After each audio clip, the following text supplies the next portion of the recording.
Welcome to this week's devlog video of my current project, Road to Your City. First of all, I would like to thank you for all the kind messages and very positive feedback I got for my first video.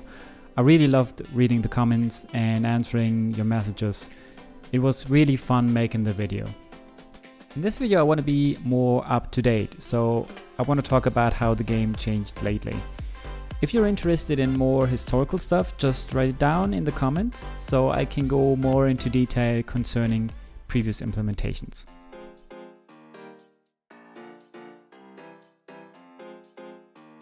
The first new feature I added last week was the new job system. So far the player just built buildings and they started being productive. Now I added a new property window for assigning jobs in your city. The reason why I added this was due to balancing. Previously you needed only a few buildings like a fire station or a hospital, and you were able to build a lot of apartments and generate a huge amount of money. That's getting much harder now. You also have to assign jobs for the different sectors. If you have upgraded apartments, more jobs are needed, of course. So there is a much better balancing right now, but don't be afraid, you can still make a lot of money in your city. Traffic will become an issue when your city gets larger. So there will be the day you request a funding for your traffic system. When getting funded, you are allowed to build a bus station and a bus stop. The bus station can hold 2 different lines for buses if the bus station is upgraded, otherwise it's only one. The better your coverage of your bus stations and bus stops is, the less traffic you get. I also worked on some additional heat map figures.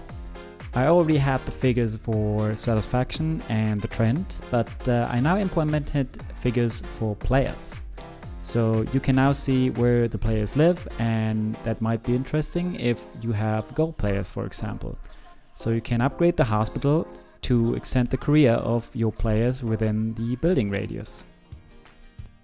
In the last version of the game I got some performance issues when the city got bigger. The main reason was the kind of checkup which was necessary for all buildings.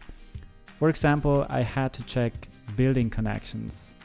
People living in apartments had to drive to the training field or to the hospital sometimes. So I first checked this connection in real time. As you can imagine, this causes a lot of calculation when there are hundreds of objects in the city. So I decided to store the information for each building. So I knew that apartment A is connected to the hospital or the training field.